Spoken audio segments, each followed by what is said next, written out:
Okay, so I'm super excited for this episode. I have my housemate here. I'm not going to go too much into introducing him. I'm going to let him do that. But I think he has amazing insights that he can share with you about content business. He's currently running a 50K a month business agency working with health practitioners. So I'll let him kind of go a little deep into who he is, how he can potentially give you some insights about scaling a business and how content can work within all of that. So go on.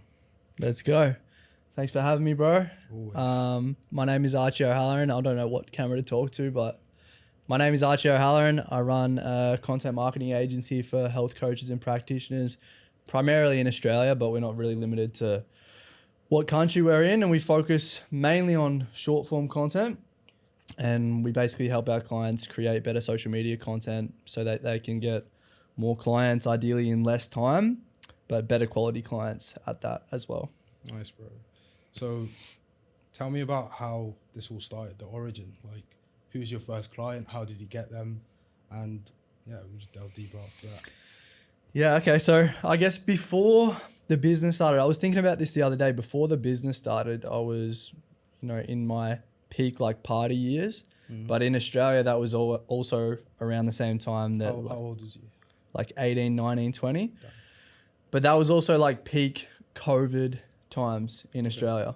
So I love partying and stuff. Yeah. But because of that, when I was at the end of high school and then when I went to university briefly, we weren't really able to do much. Like we were in lockdown for a lot of the time. So I think I spent a lot of time, instead of partying, which I probably would have preferred to be doing, just like reading, studying business, listening to podcasts, all that stuff, because I had basically nothing else to do and I wasn't interested at all at what I was studying at university.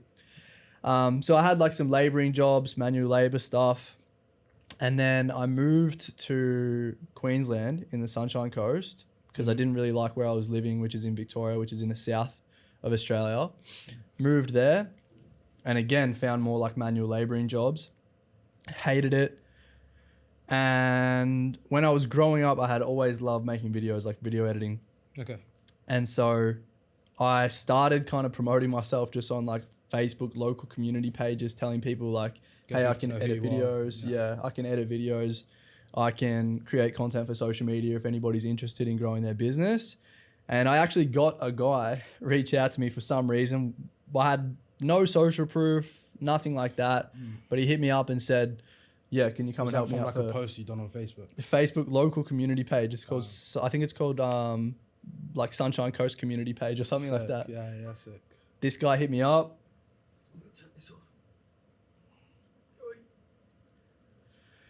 This guy hit me up and he said, oh, can you help me out with some of this stuff? I drove to his house in my shitty old car. My car was like this piece of shit. And I remember feeling really embarrassed to drive to his house in my car because it felt super unprofessional. I had a camera. Well, the car felt... The car was super unprofessional. Like it was this old, like early 90s shitbox van that I had.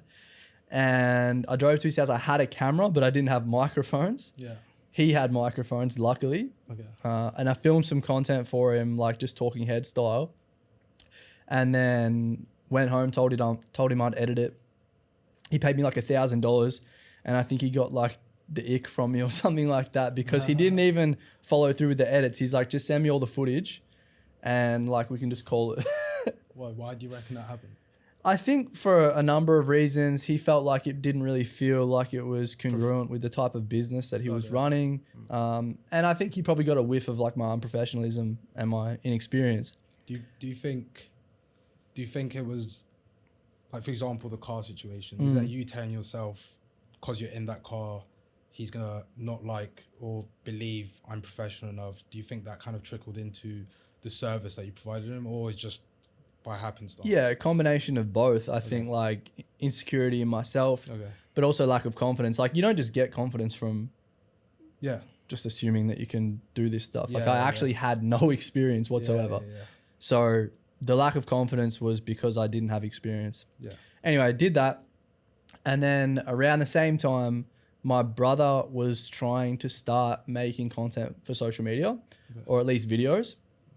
And I think he had like maybe 7,000 followers on Instagram at the time. And I said to him, yeah, I'll edit videos for you, and you can post them on social media. And I think like if you want to talk about money, I think you mentioned that I charged him like $50 Your per brother or the? my brother. Okay, nice. $50 per reel. Nice. And I would obviously edit it myself. Okay. And then- Ideation, scripting. Nah, like Okay. literally we filmed the first few videos together. Okay. And I gave him pointers on like delivery and stuff. But again, like I didn't know that much to be able to guide him properly. But we filmed them together. I edited them. We started posting them on social media. People started seeing them. And I was editing in that like Hormozy style. Hormozy was blowing up at that time with like the yellow and white text. Yeah, Anybody yeah, who's I've watched his old content has seen it before. He basically invented that style. Okay. I was editing his videos like that. People saw the videos and were like, how are you doing this? Like, what software are you using? And then he would tell them like, oh, it's just my brother editing them. Okay. And then Had he blown up at this point? Or? nah, he hadn't blown up. So his videos didn't perform still for like the first 6 months probably. Yeah. Like he was posting more consistently, but they weren't really performing. They were just looking good. And because he had like 7,000 followers, a few people in the industry were like, this looks good, right? Okay. And then he connected me with them. I got like maybe 2 or 3 more clients from that. And I remember I hit a threshold when I was at 5 because I had my other job and I was editing for 5 clients at the same time. And I was like, fuck, like Yeah, I you're can't keep up completely with this. packed up. Yeah, yeah. Right. I'm too busy for this. I'm burning out. I'm editing from like, as soon as I get home from my other job at like Dust to dawn. 5 Yeah. till like, 11 midnight every day. So then I made my first hire. And then that just was the beginning, I guess. So it's like I'd had businesses in the past, but this was the first business that kind of just happened organically. Okay. It was just from a need, and then it just grew naturally. And then here we are. And obviously a lot of things have changed since then, but Yeah. that's the beginning. Super interesting because I started my business journey as well during COVID. Like, I think COVID is a weird time because a lot of people either use that opportunity to stay at home and milk every last bit of not having to do something like go to uni. I was at uni at the time, so I was living with a few of my mates, and what I was thinking is like maybe 3-4 months, because it was maybe March when COVID happened, and then as we were approaching summer, I was thinking, man, I haven't done much for like last 3-4 months. What do I do now? And that's when you go into like a YouTube binge, like a rabbit hole, just trying to find out, like literally typing into YouTube how to make money X, how to make money Y. Yeah. And I think the first, like, I paid for like a drop shipping or Amazon FBA course. Yeah. So that was like my first taste of business. And then once you get the taste and you recognize, hey, this is something, like, I found it insane that people can make money without having to work for someone. I was like, growing up, you're told, get a job, like, or go to school, go to uni, get a job, and then so on. So I think that's super, super interesting that you said that. And I think like those days, right, is peak make money online times where the educational content is just starting to get pushed out for free. Yeah. There's so much information out there. For me, I remember like I knew how to edit videos because I'd always done it for fun when I was a kid, right? But then I was in that stage as well where I'm like, I don't want to work a normal job forever. Yeah. So I'm researching like high value skills, and video editing keeps on popping up. And I'm like, fuck, I already know how to do that. I can just go and do it. Before, why? Just because I'd done it for fun. I'd always done it for fun. Like I used to play like Minecraft and watch like NBA videos. And so I would just make video edits from that stuff, post them on YouTube just for fun. That's interesting you said that, because I don't like, business is fun because I find it super interesting and like solving problems. However, there's not a single skill that I've ever tried to learn that I found fun at first.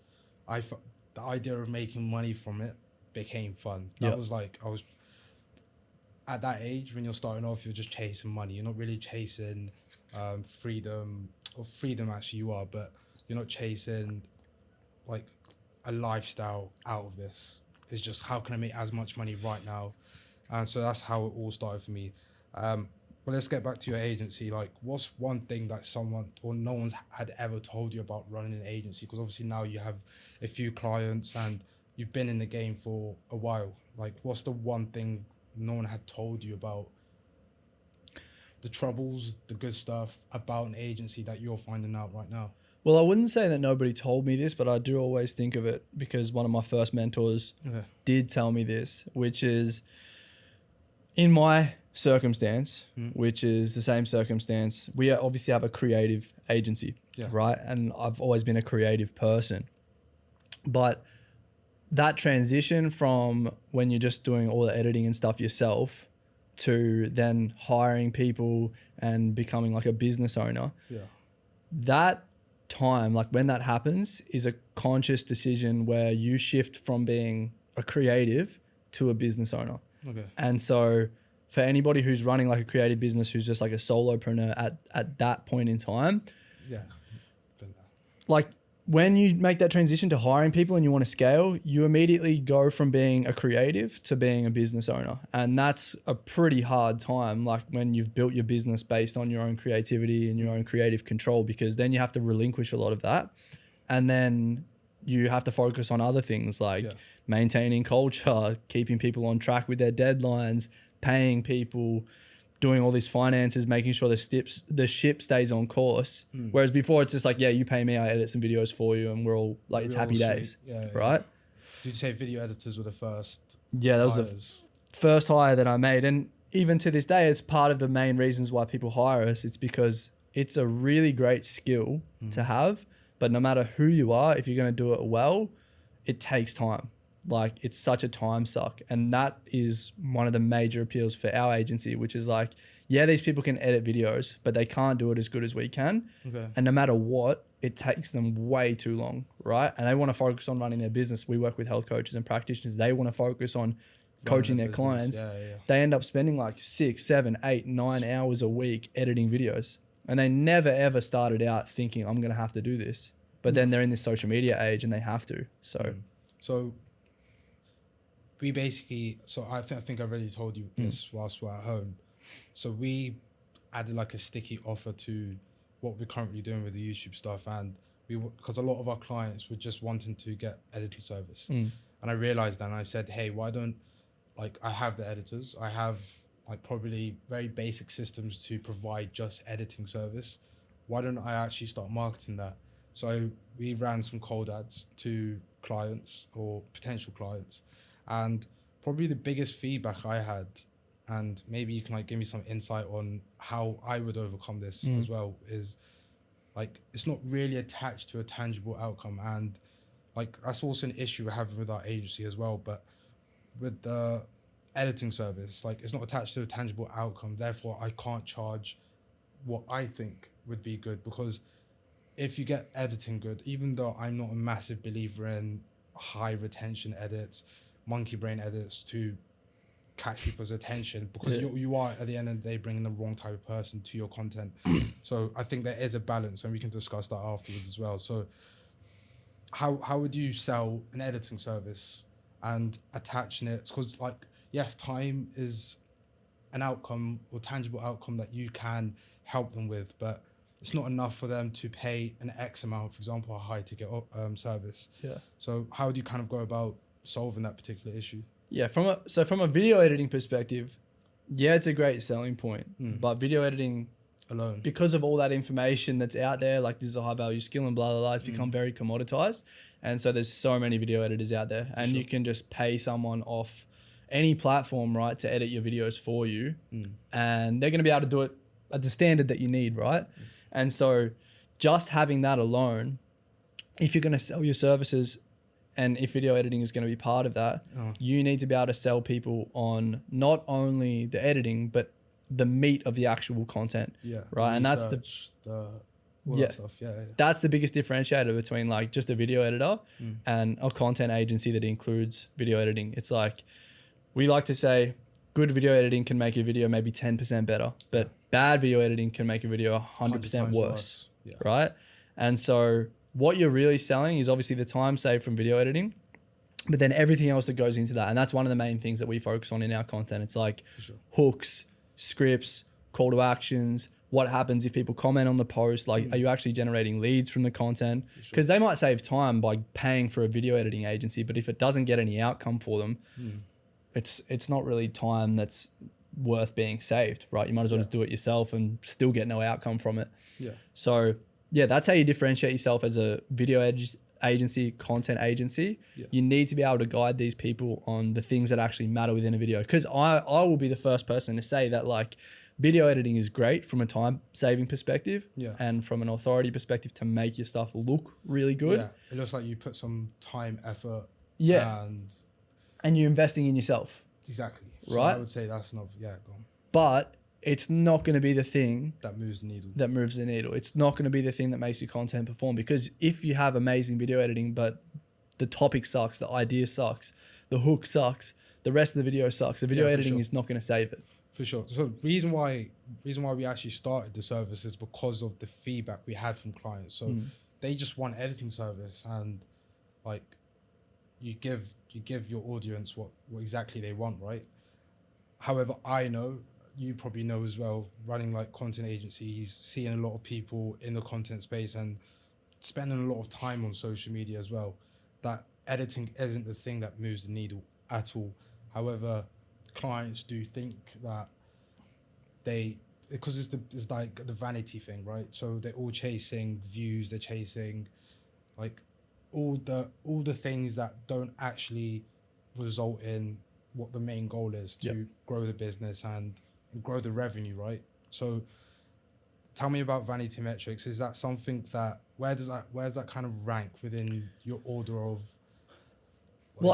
I think the better question to ask, the thing that you need to be aware of, right, is people are almost justified in thinking that, because they're seeing, especially as a content agency, if you're getting a lot of referrals from your content or you use your own video editors for your own content, what they're seeing is the video editing, especially if it's good. They'll see that and they'll be like, "Oh, I want that." And that must be the reason why the content is performing. But you have to know within yourself, like, this isn't the thing. Yeah. So in our agency, it's like gift wrapping. It's gift wrapping, exactly right. And in our agency, if somebody expresses interest in working with us, their content isn't performing and they tell me that they only want video editing, I tell them, no, I'm not going to work with you. Yeah, for sure. Because you have a content problem that is bigger than the editing that's on your content, right? So we just turn those people away. We have one client right now who we only offer video editing for, and she was screened by us, and I'm like, she's great at making content.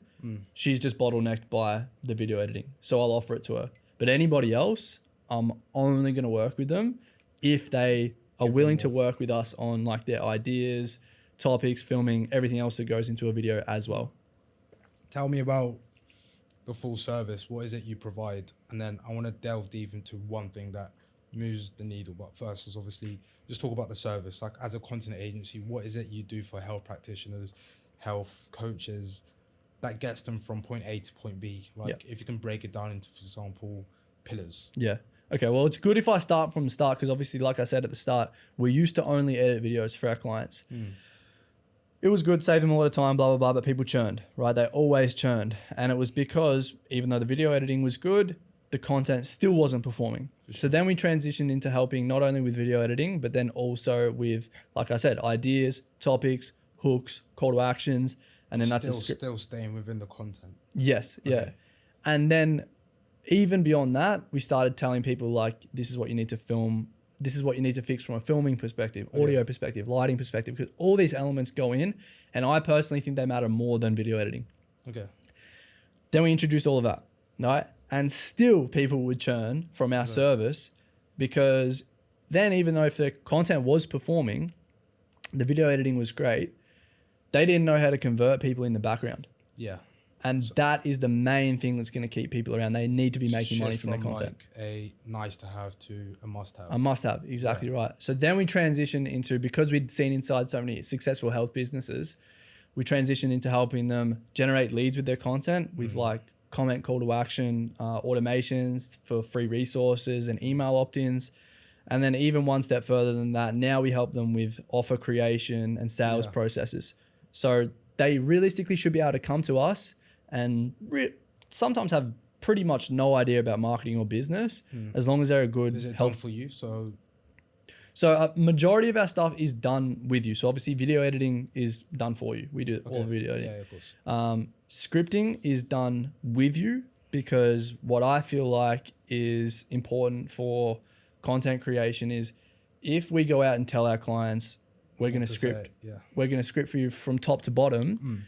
we're basically telling them, I understand your industry Better than you. better or at least equal to you, Yeah. which should not be the case, right? If you're working with people who are good at what they do, should never be able to understand their industry better than them. Yeah. So that's more of like a done with you service. Obviously, there's certain elements that go into this, like writing hooks, making sure that stuff stays like on track in terms of scripting. This is a problem that a lot of our clients have, is like they tend to ramble go about. off, tangents. You're going on tangents and. Let me interrupt there quickly. So how we do it with our clients to solve that one particular problem is, instead of giving them a script, because I strongly believe we're not the expert, they are the expert. So it doesn't make any sense in any world, like, for me to be the one writing the script for them. Yeah. And if I do write the script for them, it's going to be AI written. And therefore, if it's AI written, it's just going to sound like every other Tom, Jack and Harry, like on social media in that niche, speaking about that one particular subject. So I don't believe in it at all. But what we do, so that it keeps them kind of focused on the point, like the point they're speaking about is just an outline, just a few dots, bullet points to guide them through what the potential points they could Structure. speak on. Yeah, exactly. So I just wanted to add that. Go on, continue. Yeah, exactly. And we do a similar thing, at least to start with, and then we try to get people into a position where they understand it enough that they can almost take that over themselves, right? For sure. And we also don't tell people that this is the only thing that you can make, because what I find is really important for creating good, topical, relevant content is for you to be looking at your day-to-day and seeing things that come across your desk, questions that your clients ask you, comments that people make on social media, videos that you see on social media, and then thinking, how can I make a piece of content about this? And obviously us as an agency, we're not inside every single client's account, Day-to-day. monitoring their comments, reading their DMs and stuff. So we still tell them, like, be conscious. If you see a good idea come across you, make content about that as well, and we'll support you with how to best do that. Yeah. So that's like the idea side of things. And then obviously we help them with, like I said, offer and sales processes and lead generation. What do you think, what's the one thing that health practitioners that are not your clients, obviously I assume your clients are doing everything that you believe is beneficial for them, but what's the one thing health practitioners, coaches, or just coaches in general, let's move away from health coaches now. What's the one thing that they're sleeping on when it comes to content and generating revenue from content? Because obviously you hear everyone saying, create content with intention, create content to drive revenue, don't need X amount of views, don't chase the vanity metrics. All that's great, but give the viewers some real meat on how do you what are coaches, what are business owners sleeping on when it comes to generating revenue from their content without needing to go down the ads route? And obviously ads play an important part further down, but obviously you started off with just content organic. So what's the few things that people or business owners are sleeping on essentially? The big thing that's a massive shift between last year or the year before to now is because we're in this AI age, a lot of people are, from an information perspective, already getting personalized, tailored information surrounding their problems. Right? And so we're in this, what I would call information overload age, where educational content just doesn't perform to the same extent as it used to. You used to be able to build a big business purely talking about educational stuff, like do this, top 3 ways to do this, top 3 things not to do if you have this problem, etc. But now, because people can get personalized information through AI, let's just use health practitioners as an example. People are uploading their personal blood work to an AI platform and getting a tailored program based on their blood work, based on their symptoms, that no matter how good you are at making content, you can't make anything that's that specific to an individual. And so you're going to get beaten by AI if you just focus purely on educational content. So the big shift now, and really the only way to really differentiate yourself between everybody else, is you need to talk about your own story on social media. And the best performing clients that we have can all relate to the actual person that they're trying to sell to. And most of the time, they've had their own health problems, health challenges, whatever, in their own life. And so we're pushing them now more frequently to tell that story in their content. Like people by people. Yeah, and that at the end of the day, as we move further and further into this AI information overload age, is going to be the only thing that can actually differentiate you from everybody else. Right? And so you need to sell yourself. You need to tell your own story, build trust and relatability.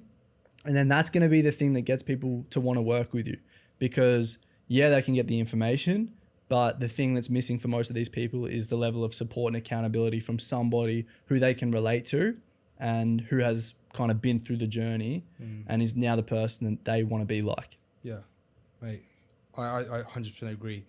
Like, educational content, to some extent, I don't believe educational content will ever be like completely removed away from content. It still can work. It's just how it works. I believe instead of actually telling them, show them.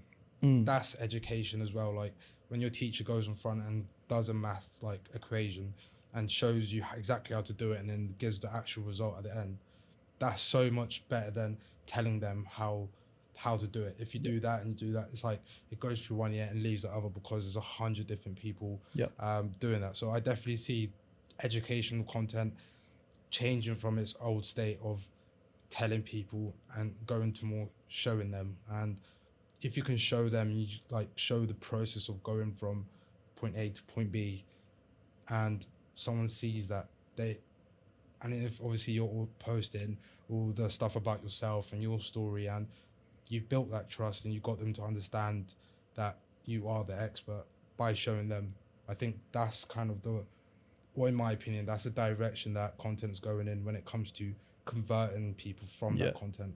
And for us, like, we recently had a client go from, in 4 months, I think on Instagram, go from 0 to 50,000 followers. For sure. He's a doctor. Okay.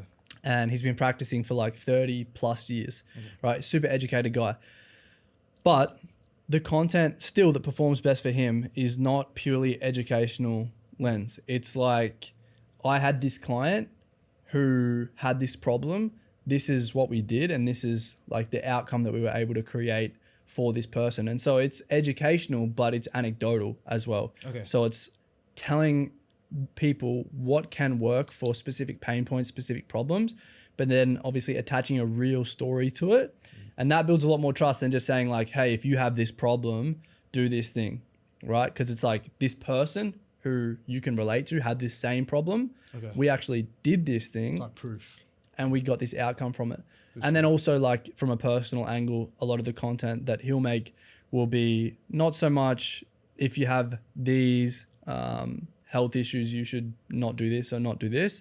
It's more like, as a person who's educated in this field and has been in this field for a really long time, these are the things that I do, right, to take care of my health in this lens. And again, that performs the best, as opposed to just telling people. People are realistically sick of being told what to do all the time by somebody on social media that they've never seen before. Yeah, for sure. Let's go back to you and your business, actually. What's the one thing you boil down your success to? What does it, like, if you want to go down, I would say success, bro. You're 22 years old. 23 years old. Actually, funny story. First time, well, obviously I'd met you on my first day here in Bali, and then I think I'd known you for like 6 months, and then we were outside of one of the marts. Yeah. And like, it was after 6 months of knowing this guy, we spent like a lot of time together in that 6 months, and I don't think I've ever asked you what your age was. And then I said, bro, how old are you, by the way? He goes, 22 years. As you're 22 at the time. Yeah. Like 22 years old. I'm like, bro, no way. Like, I'm washed, I thought though. You're 28 years old, bro. Yeah. The beard, bro. It's the beard is pretty weak. I think I look kind of old. It's good lighting. It's doing me justice, but yeah I get that a lot, that I look a lot older. So yeah, what would you boil down your success to? Like, if you can remove everything else, or maybe even start from zero, and you needed to do one thing to get to where you are now, maybe even further, what do you boil it down to?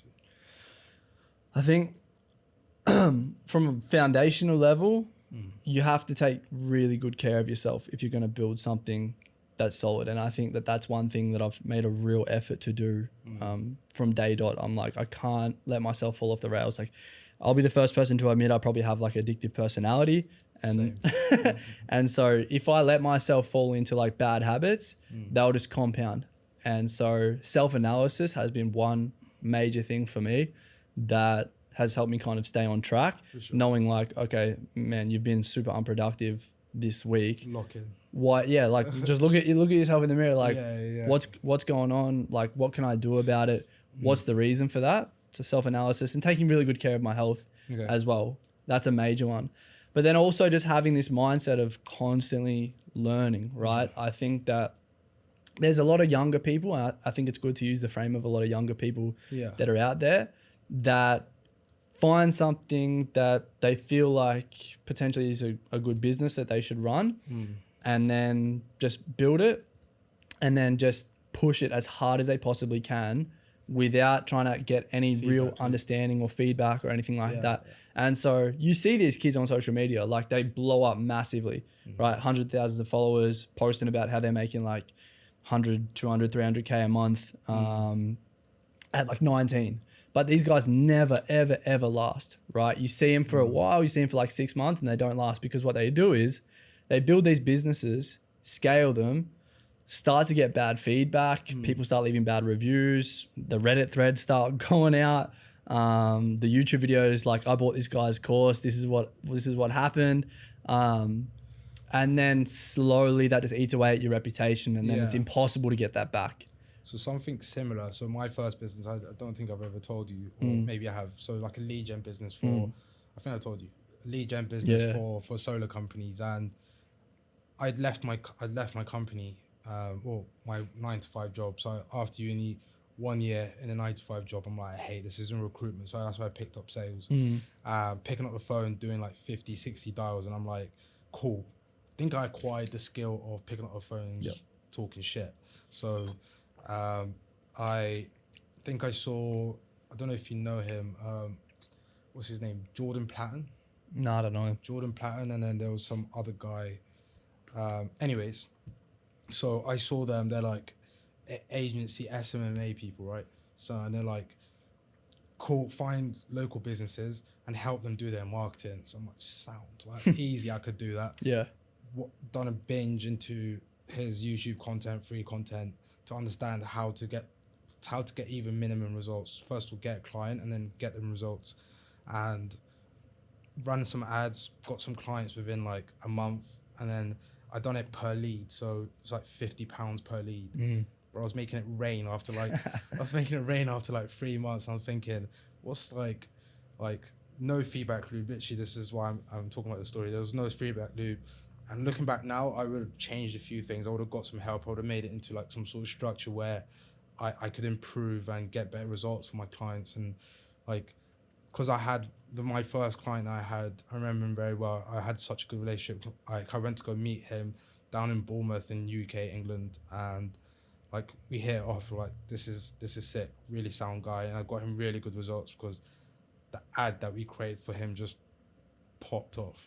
And I used him at every conversation I had with someone else. So like I had like a agreement with him that I wouldn't talk to anyone around his area because he wanted to like scale.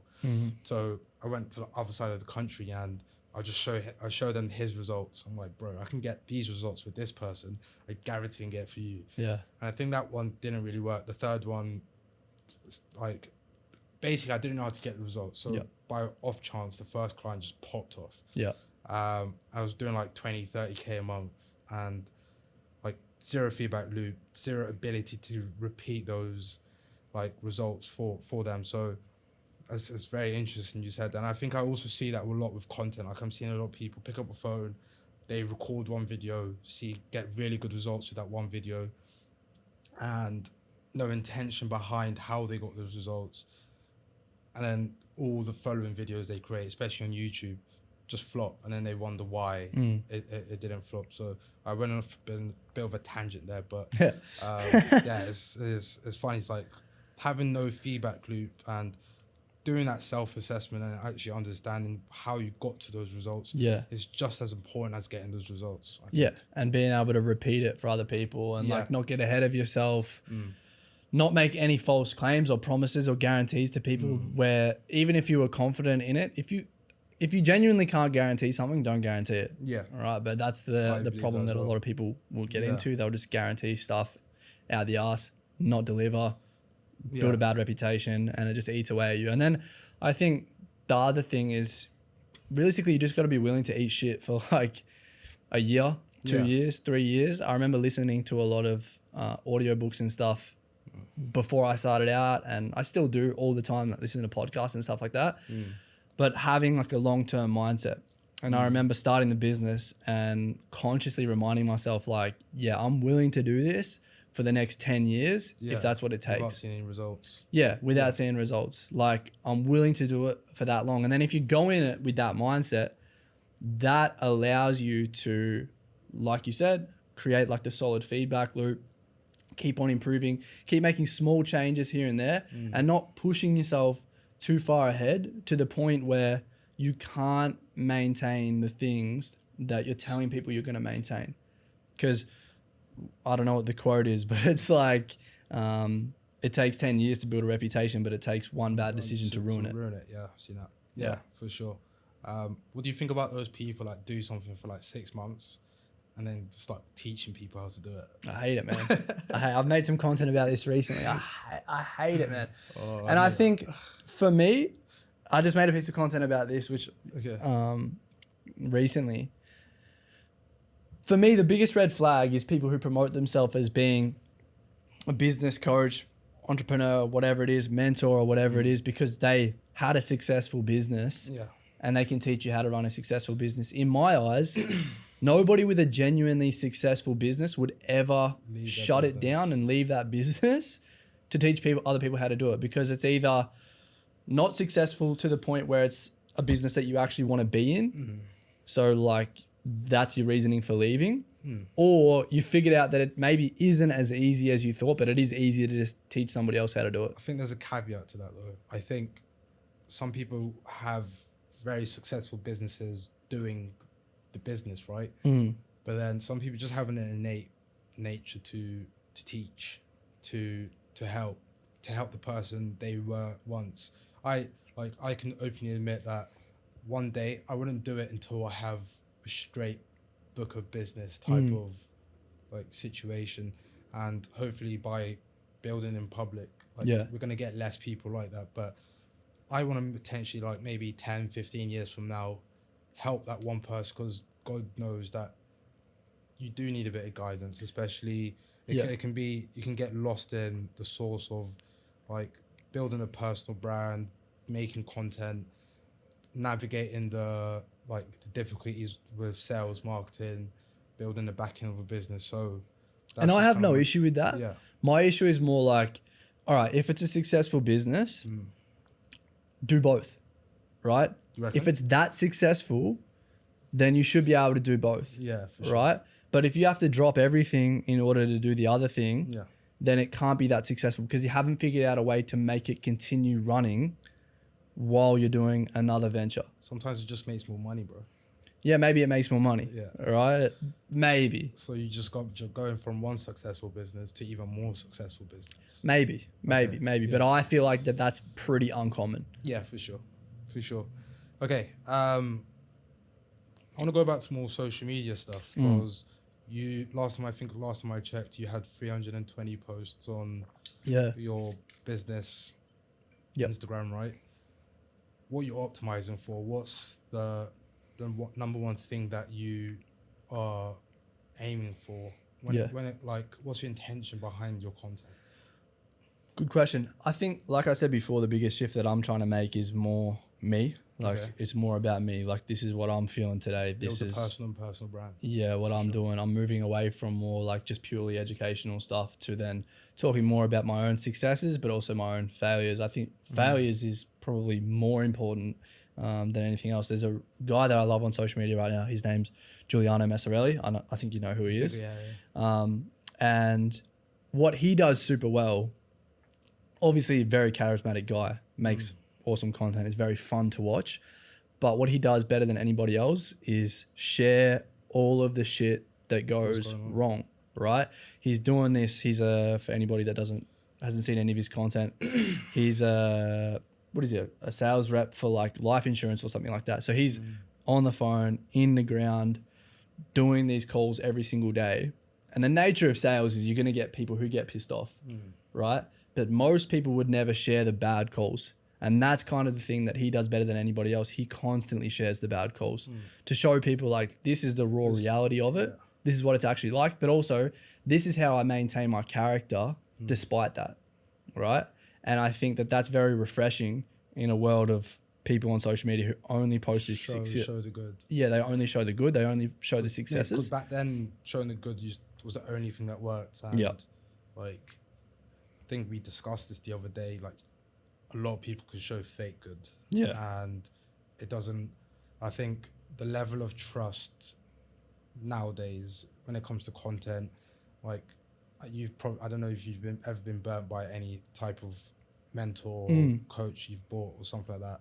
The level of trust has dramatically dropped down, especially for an agency as well. Like, you promising all these results, but you don't actually get the results. And if you're only showing the good side, like, obviously as an agent owner, you're not going to show, hey, I got some shit results for my client. Of course, which is not, like, there could be 101 different reasons why a client got bad results. Like, I think you even said to me the other day, I asked you, have you ever been in a mentorship? I'm not going to say the person's name, obviously, but have you been in a mentorship that didn't work out? And you said, yeah, it was this person's mentorship. And I asked you why, and then you said some of it was down to yourself, right? Yeah, 100%. And that's why, to be honest, I would never, if I paid for a mentorship, I would never personally, unless the person did something genuinely bad, I would first look at myself and say, did I actually action this to the extent that I was supposed to? Of course. If not, maybe it's my fault, right? Take responsibility for it, because what too many people do is go about this stuff, invest in mentorship, invest in coaching, invest in whatever, like marketing, like whatever it is, and expect that just like that, everything's going to change for them. And if you run your business expecting that everything's going to be easy, you're going to get amazing results with very minimal effort, even if that were the case, you're still selling yourself short, because imagine how much better you could be doing if you actually put effort into it. Yeah, of course. And if, like, again, like, I know we went off a bit of a tangent, but with the showing your bad good, as in, like, being your true self and showing the personal brand, because realistically, like, I'm going to trust you more if I know that you've had some hardships that I can relate to. Yeah. You probably, like, have you ever, so when someone says anything bad to you, for example, they can say 100 good things about you, but the one bad thing that they say to you,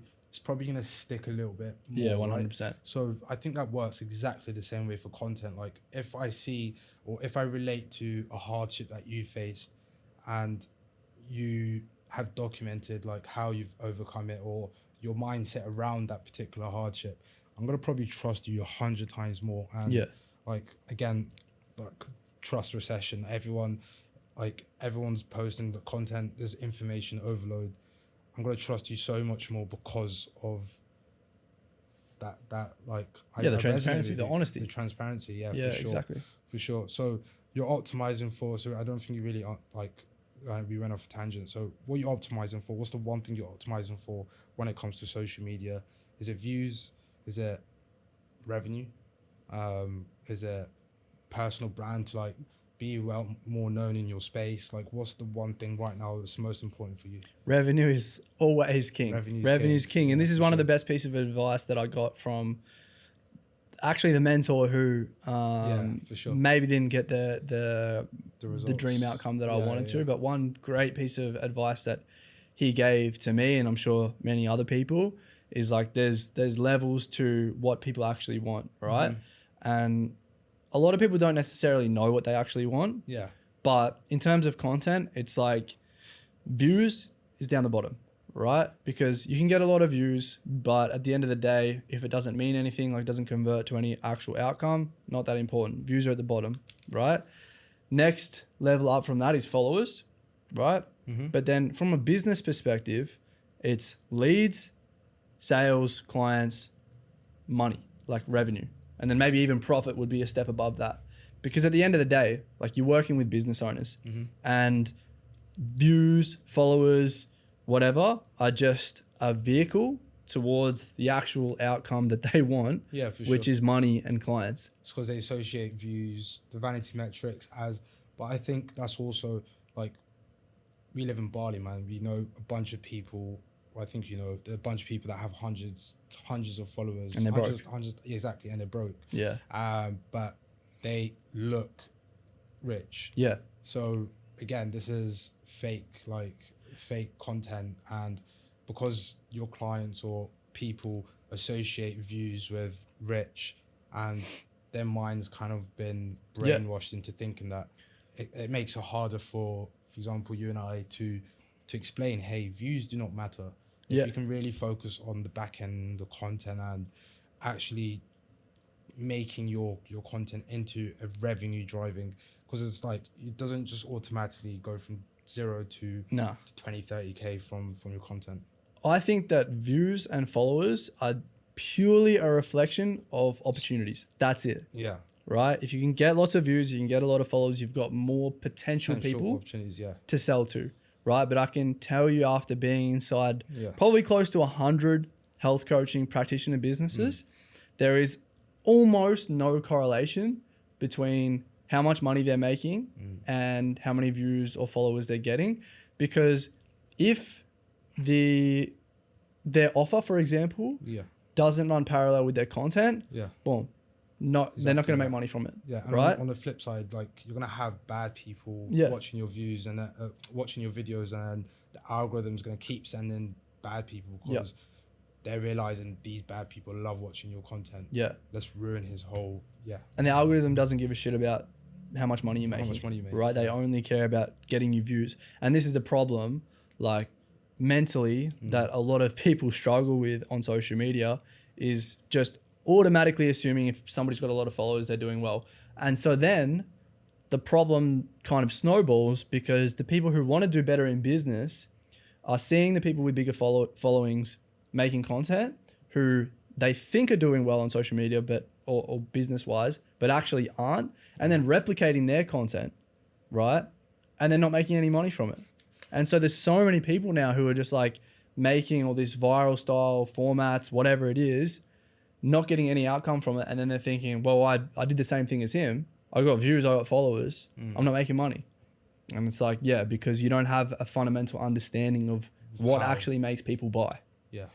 And I can speak, like, I know you wanted to talk about money. I don't want to interrupt you too much, but even in my own experience, like, I hit my first $10,000 a month when I had 500 followers on Instagram. I hit my first $20,000 a month when I had like 1,500. First $30,000 a month when I had 2,000. We've done like 40, 45 pretty consistently since then. I still don't have 4,000 followers, right? And that is purely because a lot of the time I'm just swallowing my pride and I'm like, this isn't going to get views, right? This isn't going to go viral. I'm not going to get followers really from this. I might get a few here and there that are actually my ideal customers, but that's the thing. They are my ideal customers. Yeah. And so I don't look that cool on social media with like a massive following. But business is healthy for how many followers we have. Yeah, for sure. Let's talk about the social medias. Let's rank them. So YouTube, TikTok, Instagram, X. Let's throw ads in the mix as well. LinkedIn. Let's do this in two ways. So for health practitioners, I know health practitioners will be different from others, but let's talk about business owners, coaches, agency owners, basically anyone that has a high ticket service. If you can rank the different social medias and attach a purpose to them. I'm going to be obviously a little bit biased because we're like short form agency. We make a lot of short form content. I think for our clients, short form Instagram is probably the golden place for them, primarily because with short form content, you get so many opportunities to improve, right? The thing about YouTube, quicker feedback loop. You get way quicker feedback loop. And so you could post, like, realistically, if you were trying, you could post 5 times a day. For sure. and then just quickly figure out like this is working, this is working, this isn't working, this is working, and then pivot, right? And move really, really fast compared to YouTube, which is like, I've got to film this thing, maybe it goes for 20 minutes. Then I've got to make a title, make a thumbnail. I've got to script it, like all these things, right? Which is a great thing to have if you're getting people coming through your pipeline, if you're getting people coming through your funnel. But if you're getting no views whatsoever, just because you got a few YouTube videos, it's not that good. So my take is kind of, and what I'm trying to implement more myself, and I'll probably get your help with YouTube soon, is like, okay, we've got really good followers on our Instagram, like in terms of the quality of them. It's good to have some long form stuff up there as well. So if they want to do more research, get to know me a little bit better, they can go on the YouTube, 100%. right? In terms of health coaches and practitioners, yeah, exact same thing, I think. Really? Yeah. Facebook, a little bit older demographic. TikTok, brain rot, usually like not going to do that much for you. But again, like another beauty of short form is you can just post it everywhere. You just make one piece of content, post it on 4 or 5 platforms, get maybe 2 to 3 times more views with no extra work. For sure. Okay, let's touch on that YouTube, Instagram, flywheel type of shit. Yeah. So I believe, YouTube is one of those platforms, is like you mentioned, is a lot harder to get views. Yeah. The algorithm works in a little bit more complicated way, in my opinion, than Instagram. Instagram is, remember, like, just think about the mindset of someone. Scroll. I don't know what was that. Yeah, the mindset. Bro's using his native tongue. So like the mindset of someone, so they're scrolling on Instagram, and I think Instagram does have its place. It's 100% a great platform. It's a lot greater than like TikTok's too throwback. Facebook is out of date. Well, no, other way around, sorry. Facebook is out of date. TikTok, brain rot. But Instagram is great because it has various combinations to it. Like the DMs are massive. The story sequences like build instant like this constant like touch points you're gonna have with your audience, and then reels are great. You can add CTAs and stuff like that, which is amazing. But I see Instagram being more of a top of funnel where you use its great ability to bring in a lot of people into your ecosystem, but I don't think it converts. And how the analogy I like to use with people is, imagine 2 different people, you're selling the exact same product to 2 different people. One person, you pitch them for 60 seconds. The other person, you pitch them for 20 minutes. Like, who are you more likely to buy off? And they're selling the exact same product. Of course, the person for 20 minutes, Exactly. So, and I think YouTube plays that exact role. And I see a lot of people that have all these amazing Instagram followers, and they're still struggling to convert people. They're having low close rates, low shop rates, because they don't really understand what it is that person is helping them with. They're getting too many objections on the calls and the DMs and stuff like that. So I think if you add YouTube into that mix and build that, I don't see it more as a content platform. Instagram's a content platform. YouTube is more like a trust building asset. Like, you would send them, like I saw one of my favorite marketers, James Haynes. He does this a lot on his page recently, that he'll make like an Instagram reel talking about like a particular thing. So the example I'll give you is like a VSL.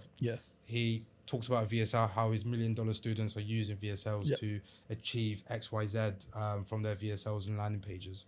Then he says, if you want the SOP to the VSL, comment the word XYZ and use many chat automations as well.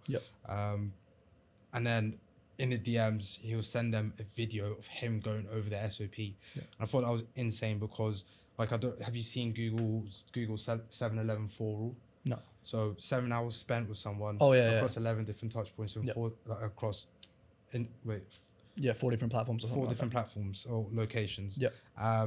So he's getting people, instead of them just watching or reading or skimming through a document they would spend 2 minutes on and completely forget about it.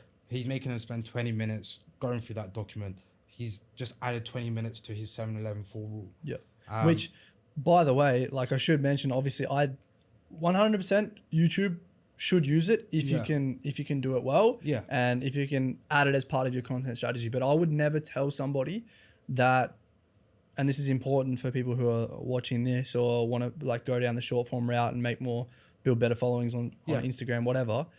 I would never ever tell somebody that just posting on Instagram is enough to sell somebody on something high ticket. Yeah. You've got to have, for example, like lead magnets and free resources in the background. You would ideally have some kind of a VSL on a landing page, website, whatever it is, and then still got to sell them on a sales call where you're going to be able to spend more time with them. So it's not like you can just post on Instagram and hope for the best. And all of a sudden people are paying you 2, 3, 4 grand. Yeah. Right. You've still got to have the stuff working in the background. But I just think from a marketing perspective, from a feedback loop perspective, you can make a really good start. Like you can just like get momentum really, really quickly. Yeah. Yeah. I totally agree. I think it just belongs in the flywheel. It's all part of it. Ecosystem. When someone comes, like Instagram's amazing for bringing people into that ecosystem, but like realistically, you can get 100,000 views on a video on Instagram, but you're probably going to convert 2 or 3 of them, which is great.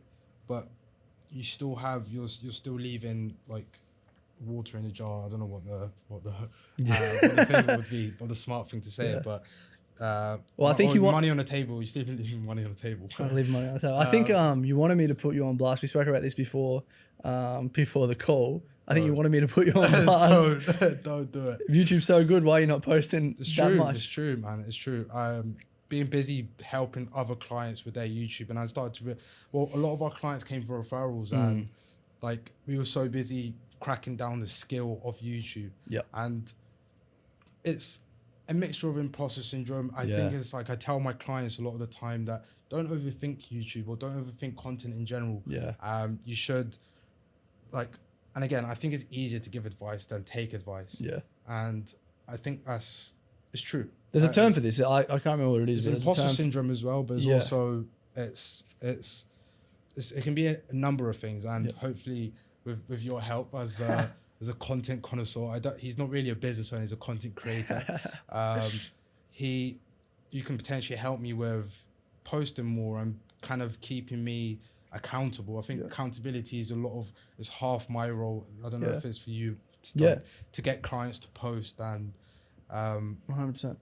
Like we can do everything else. We have like very similar done for you services when it comes to the content side of it, and like sometimes you just need someone to give you the kicking the ass to get you to post, and I think and finding a format that works for you the best. And I think like this is why we're starting to do podcasts. Like it's a lot easier to you don't have to scripting's important. I think it's amazing to have structure to a video, but I also believe that a lot of the meat comes from your brain. If you are a true expert and you can speak on what you're actually helping clients with, you can just do it off the riff, I believe. Yeah. And I think 2 things I want to touch on that. First thing I think is, we talk about scripting, ideation, hooks, call to actions, all that stuff, structure.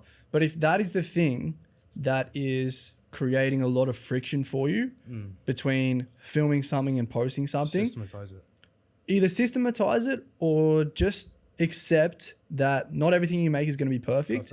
And just get it out there anyway. Because maybe you're somebody who performs better off the cuff anyway. Yeah. There are people like that out there. But the problem that a lot of people have is they don't do either, right? Or they get stuck on, they are posting and they're not seeing any result from it. And so you need a better strategy behind it. But if you're just not posting at all and you're feeling overwhelmed with like the creation process, coming up with good ideas, hooks, scripts, whatever it is, you're better off just having an idea, riffing for a little bit, and maybe in post, just cut the things out that you think are not that good. Yeah. But then on top of that, I think the thing that you said about imposter syndrome definitely is a big bottleneck for people, but it's because a lot of the time they're trying to frame themselves as an authority when they're just not yet. So you're better off just going the very transparent route of, I'm learning this stuff, right? I'm teaching you guys my journey. And that's kind of the beauty of the age that we're in, where like people aren't so invested in the educational, informational content anymore. And they'd rather it come from a personal angle. And if you've got imposter syndrome, fucking great for you, Yeah, right? yeah. Because it means that you can just You're uncomfortable, and But during just- uncomfortable moments, that's when I believe, like, every time I've ever grown in business, in life, in whatever it may be, is when I felt most uncomfortable. yeah. So But just being speak on that, right? Yeah, just yeah, talk for about sure. that stuff and tell people like I'm learning, right? This is I'm trying to build this business, but I'm no business guru. Like for sure. I'm just learning every single day. This is what I learned today. This is what I struggled with today. Yeah. I just had this win. And then when you share your failures with people, they'll be so stoked for you when you get those successes because they'll feel like they're part of the journey. For sure. I would say, like, where I'm at currently in business, I'm like, realistically, bro, like, we're doing a lot better than most people our age. We get to live in Bali, like, we're good. Yep. So you've got to be very grateful about that. Definitely. But there's always going to be that voice in the back of your mind that says you're not where you're at. And I think that's partly to blame with the 19-year-old kids that are ripping Lambos in Dubai. And like, do you believe that's realistic? So this, like, I think this segment, is more for that person that's currently struggling in business, or they're starting at zero, right? Yeah. And they're trying to get off the ground. Do you think that's detrimental for them to see all these people ripping Lambos, Ferraris at the age of 19? Like, I see it being inspiring. I don't think it's detrimental, but like, what's your take on that? If it motivates you, so be it. But if you listen to the people who, and I'm not talking about fucking Andrew Tate and this type of person. If you listen to the people who have the manosphere, whatever it is, I'm not talking about this type of person. If you listen to the people who have been truly successful, built big businesses, made a lot of money, and then spent a lot of money on material things, every single one of them says it won't bring you fulfillment. It won't bring you joy, right? And I feel like I'm very grateful the way that I was brought up, where we didn't have much. Like, we had single mom, whatever it is. Same. She was hustling a lot, right, to provide for us kids. And even despite that, I never felt like I was worth any less because of that, right? We didn't have all the material things, but our worth was not determined by like what you had or what you look like or anything like that. And so I'm very fortunate now that like, I'm making for my age, like relatively good money, but I'm not really interested in pleasing or like trying to satisfy other people with material things. Like, I'm just doing the things that make me happy. Material things is just like someone's way of showing they have money. But like, I don't know about you, but from talking for myself, is my why is helping my mum. I think that was super important for me to first be where I am right now, to have my past successes, but then also where I want to go in the future. Is my why is helping my family.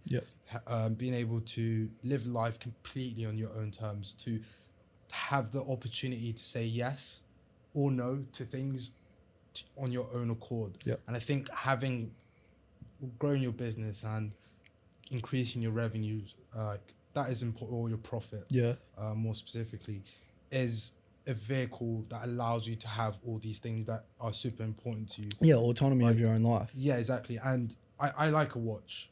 Like, I understand to some people it can be too flash, but I like a watch. Like, I'm not scared to go once I'm able to buy a fuck off watch, like a Patek Philippe or like one of them high end 100 grand ones.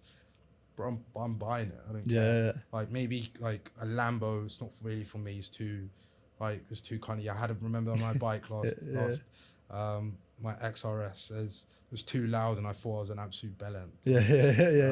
But yeah, like a watch. Like, do you not like want to like acquire one of these maybe in the future? It's weird, man. Like, honestly, no. Like, after spending more time with you and stuff, I'm like, yeah, it looks cool, and maybe I'll buy it and stuff like that. But I truly don't think that I'm motivated by material things. But I'm motivated by other things, like getting the opportunity to travel whenever I want. Like end of last year, I went to Japan for like a month, just basically at the drop of a hat. I was going to go with you, actually. And you were going to come with me. And I remember doing that, and I was like snowboarding from like Monday to Friday. Sick. Really, business was still really, really healthy. Yeah. Still growing, I actually. think you had your best month in November, right? Yeah, one of my best sick. months ever when I was traveling. And during that time, I'm like, yeah, this is it. Like, this is my thing. This is the thing that motivates me, and I want to create more opportunities like this for myself. And I understand it. Like, if people are motivated by material things, if that's the thing that sets the fire under you, like, so be it. Like, it is what it is. But I just your don't why. think when you listen to people who have had massive success, built big businesses, bought material things, oftentimes thinking that when they have those things, they're going to be happy. No. And then every time they're not. No. Yeah, I 100% agree with you. Yeah. Okay, let's land the ship. Is there anything you want to talk about? Anything you want, like, anything, a pressing thing that you want to discuss before we end the pod? Not necessarily, bro. Like, I would have loved to ask more questions about you. I think it'd be really good if people get some more backstory on you. Like, everything that we've just said, I've talked about. Like, I think it's important that you tell your own personal story. You mentioned obviously you had a single mum like me growing up. From what I know about you, you got a fuckload of siblings as well, like hell siblings. What was that like growing up, and how do you feel like that has impacted what you do now? A lot. So I don't know if I told you, one of my brothers passed away when I was like 15, 16, and that was probably a massive turning point in my life. So obviously I got a lot of siblings, but I'm the second youngest, and they were a lot older, so they didn't see the impact that had on my mum. Yeah. And obviously seeing that, I thought it was my place as the man of the house I saw myself as a man of the house because I was there for my mum. And like all my, like you've both been there where like you get to 18, 19 and women become more of a concern than your own mother. Yeah. Like, or your friends or things like that. But I was too young to like, to care about those things as much. Yeah. So I saw my mum, and then I recognized the hurt or the pain, but she never said anything. She never expressed it to any of us, and she just stayed strong. Because as like a single mum for like 9 kids, you got to like be a hustler, right? So the first few years was just all about turning my life, because I was a little trouble kid at school. I was causing a lot of shit, a lot of trouble. And then I remember the meeting. I had a meeting with my teacher, my mum, and my mum cried probably for the, not first time, but it was like first time directed at me. Or I don't know why that cry just hit harder. Maybe because she showed it to my teacher.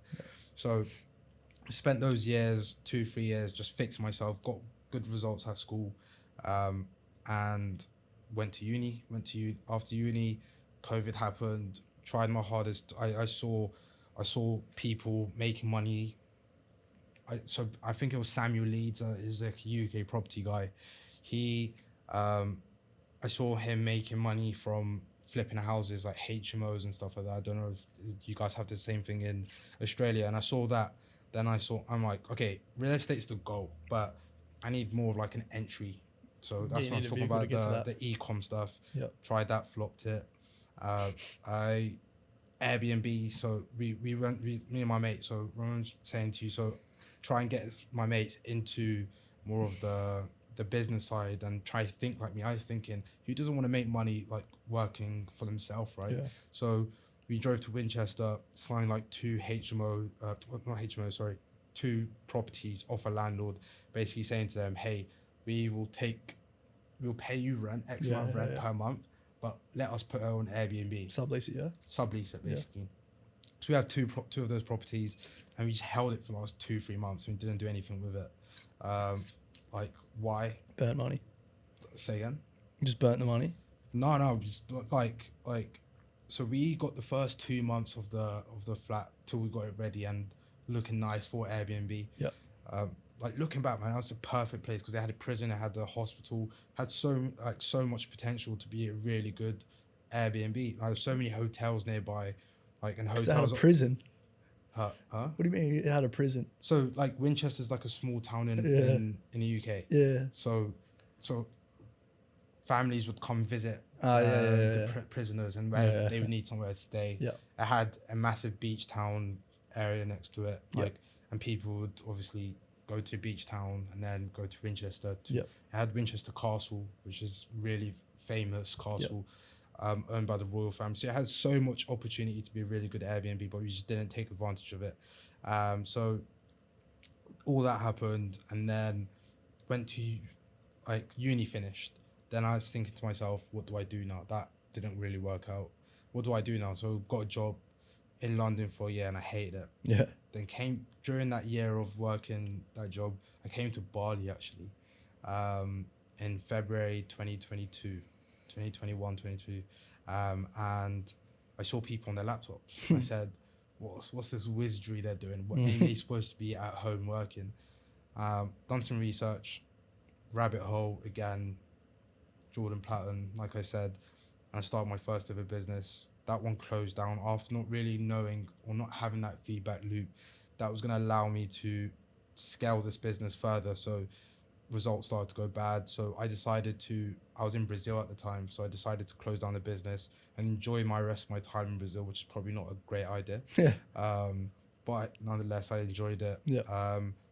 Probably one of the best years of my life. So I don't regret that at all. So, and then that's when we started working with a few clients. It was copywriting. That's what it started off as, like writing ads, emails, and stuff like that. And then scripting for YouTube. Yeah.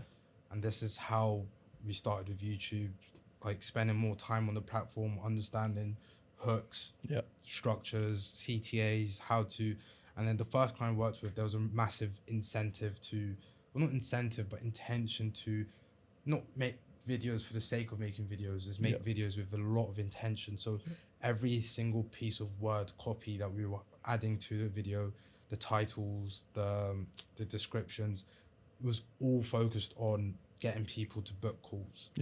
And I was always trying to, I'd always bring suggestions from videos that I would watch to my client saying, but he's obviously been doing YouTube for a while, and he would just say, bro, that's how you get views. That ain't it. That ain't it. And then it was just another type of feedback loop, and having a mentor, like, without obviously paying for it, is I would bring all these ideas and show it to him, and he'd be like some would say yes, obviously. And then I also know I have a different perspective to him, even though he might have so much more experience. But I thought that was really cool. And that happened, started scripting for a few of his clients, helping them, be like almost like a creative director for his clients, helping them with their packaging. And then it snowballed into getting my own clients, helping them scale their YouTube growth, and helping them like build revenue from those YouTube videos. And that's where we are today. We have this podcast studio as well. Banging studio. Yeah. Let's go. Nice, bro. So the goal is, I want you to also talk about your goal as well, but the goal is to have more of an impact, to become more of to crack the somewhat code of content. So many people are creating content. There's so many people doing so much better than others. And I believe everyone's going to have their own journey towards cracking content. But the one thing that maybe I need to also improve on, which I think you're doing really well, is consistency. Consistency is probably the number one thing. Even in business in general, consistency is what's going to allow you to have enough data to track in order to actually improve, again, feedback loop. So what's your goal over the next few months when it comes to content business and more? Well, at the start of every year, I always try to write like 3 main goals, which is like from a business perspective, from like a travel perspective, and then like a personal or health goal. So I saw this on your Instagram. Yeah, I've got 3 this year, which is that we want to get to 100K a month, but we also want to get to 5 clients hitting 100K a month as well. Oh, really? Because essentially what I've figured out, and this is going to sound like bullshit, but my own success from a financial perspective has become less and less of like a motivator for myself, right? Like last month was a record month before that was a record month. It's cool, right? But it's realistically having no impact on my life. because I'm not increasing my spending threshold or anything like that. Yeah. Like I said, I'm not really motivated by We got a nice house though. material things. We got a nice gaff, but like at the end of the day, like I can comfortably afford that for For as long as for time, right? I'd be in a bad spot business wise if like that became out of reach. But I've figured out that like the accomplishments of my clients are a huge mood booster for me, right? Like I helped the client maybe 3 or 4 weeks ago land her first ever client in her own business, and the feeling of that for me was like, wow, this is epic, right? We did our own record month, but I'm like, oh, it's cool, but like not really that invested in it. So that's why I've set this goal to help 5 of our clients hit 100K a month as well, or $1 million a year. And then obviously my travel, US or Oz? Australian dollars, yeah. And then obviously I want to travel to Spain and Portugal, which for me is actually now tying back into a business goal as well, because I need to figure out a way to make our business possible to run with me in a completely flipped time zone, right? Because I work, because I work normal traditional hours basically, but in Australia. And if I'm in Europe or I'm in South America, it would be all night, right? Yeah. And I don't want to do that. Systems, bro. So I need better systems. I need a better way to make sure that our clients can get even better results with me being in a completely different place. And then the personal goal is I want to take my first amateur fight, which I'm going to actually do in June. So it's a balancing act of being able to do all of those things, achieve all of those things in the same year. And they all kind of intersect with each other because I want to win my first fight as well. But to feel confident going into that, I'm going to have to sacrifice a lot of my time, right? Yeah. And like, to be honest, a lot of my mental capacity as well, like I'm taking a lot of hits to the head. Like it does have an impact on my brain. So there's that factors into it. But yeah, I mean, I'd love to be doing 100K a month in our own business and that would be amazing. And then I'd love to get 5 clients hitting that number as well. Yeah. We have a couple already doing that, but like I can't take credit for it. Yeah. And so the one that's 0 to 100 testimonial. That would be amazing, right? That would be amazing. I hear it. That's sick, man. I really enjoyed having a chat with you. I know we have a lot of these chats at home. Can't talk for our third housemate, but we have a lot of these chats at home, and it's interesting to get another insight. Obviously, having it on camera is sick. What's something you believe that about content and business that other people in your space or our space, whatever, will disagree with? To land the boat with that, with the plane. A lot of people would disagree with. I think that you can't. A lot of people going into online business will do it because they're told you can just build whatever you want, however you want. And it's true when you're at a certain point, right? But at a starting point, you've got to be prepared to eat shit for a really long time, not see any outcome from it, and be prepared for that for a really long time, and take total responsibility and total accountability for absolutely everything that happens. And there's a lot of information out there and a lot of people that would say the exact same thing, but I don't think people really hear it enough or take it seriously enough to where that is how it is. That is the nature of online business. And too many people, especially our age, younger guys, are sold on the lifestyle. And that is what creates a lot of problems for them because they expect the lifestyle without the inputs that it takes to get there. And those inputs you're going to have to put in for a lot longer than you think, right?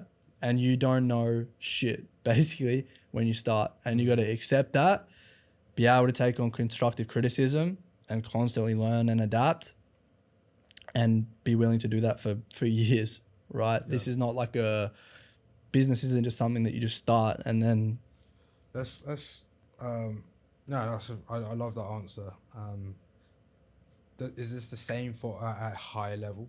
Like talking to someone that's not just starting a business. I know that's super important as well, but at someone that's been doing it for a while, and they're looking to potentially go from 25 to 50 to 75. Do you know what I mean? Like, how it's happened for me, I can't speak on those people who are doing like $1 million a month, right? Because I'm not there yet. Yeah. And I don't know what it's like to be there. But basically how it's happened for me. It feels nice. Yeah, well, I'll get there soon. But how it's worked for me has always been like this. You set a goal, you push till you get there. 6 months of pushing towards that one goal. Just grinding, grind season, right? You get there and then you maintain it and then you can build systems and stuff like that. So like what in the past might have taken you, 40, 60, 80 hours a week to get to from a financial income perspective, you might then get there and then be able to dial back the amount of time that it takes to do it. Yeah. But then when you want to go to the next level, it's just like grind again and again and again. And you just keep repeating that cycle and then you keep reaching like new levels and going at it like that. In my experience, that's how it's always happened. But yeah, does that answer your question? Yeah, it does. Cool. Oh, man. My guy. Super enjoyed the chat. See you in the next I'll one, leave eh? his stuff. If you're a health practitioner, he is great. He hustles, he gets results, and he cares a lot about his clients. So I'm going to leave his information in the description. And yeah, give him a shout.